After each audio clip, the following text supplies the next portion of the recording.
Yakos firmasidan xuddi shunaqa yengillikdan kelgan Dubai shokolad style. Ichida 10 ta bo'ladi. Yakos firmaniki. Bitta ko'rib, hozir mazasini sizlarga ochib obzor qilib beraman. Hop, ko'rsanglar bo'ladi. Usti xuddi shunaqa bo'larkan. Endi buni bittasini stakanga solib ko'rsataman. Bismillah.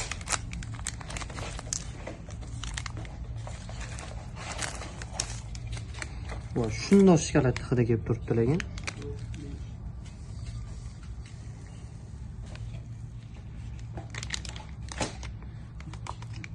Hozir endi sizlar bilan buni mazasini ko'ramiz.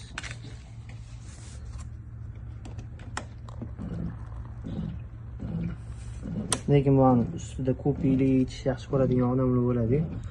Shunaqalarga вообще zo'r ekan. Men o'zim asosan achchiq kofe ichardim. Endi buni ham bitta sira bilan mazasini ko'ramiz. Hop, stakanni almashtirdim. Nimaga? Chunki bu kofe juda ham zo'r ko'plar ekan. Ayniqsa latte ichish yaxshi ko'radiganlar bo'lsa, bitta olib ichib ko'rishni tavsiya qilamiz. To'g'risini aytadigan bo'lsam, mazasini ta'riflamayman. Shokoladda ham mazasi bor, fistashkani ham mazasi shundoq kelib turibdi. Bitta ichib ko'raylik. Shirin kofe yaxshi ko'radiganlarga juda ham zo'r narsa.